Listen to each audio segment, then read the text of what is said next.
L-industrija tal-gaming f'Malta tinsab ottimista aktar minn qatt qabel biex tkompli issib f'pajjiżna post adattat b'qafas regolatorju b'saħħtu. Dan is-sentiment ħareġ waqt attività organizzata mill-Kamra tal-Kummerċ li matula tkellmu bosta esperti u persuni mis-settur.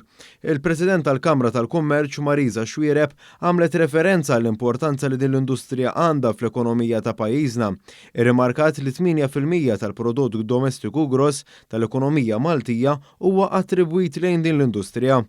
Il-Kamra tal-Kummerċ li fost l-oħrajn tirrappreżenta l-interessi ta' dan il-qasam ippubblikat diversi studju proposti dwar l-industrija fosthom fejn tidħol ir-regolamentazzjoni.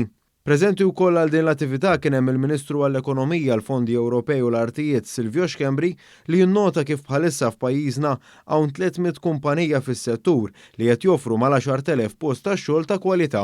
Xkembri tkellem dwar kif il-fatt li Malta toffri liċenzji favorevoli jagħmilha attrajenti għal aktar kummerċ biex bekk pajjiżna qiegħed igawdi minn aktar stabilità ekonomika. Qal ukoll li l-industrija nbidlet b'mod sostanzjali matul l-aħħar snin u l-Gvern Malti se jkompli jagħti każ l-opinjonijiet tagħha fit-teħid tad-deċiżjonijiet tiegħu.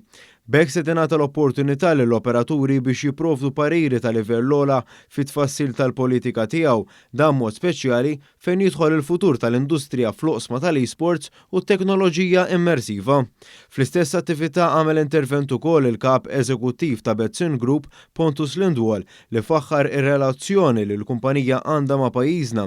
Betzin Group kienet l-ewwel kumpanija tal-gaming f'pajjiżna u llum il-ġurnata hija bbażata hawnhekk u timpjega magħha fuq minn 2000 ħaddiem.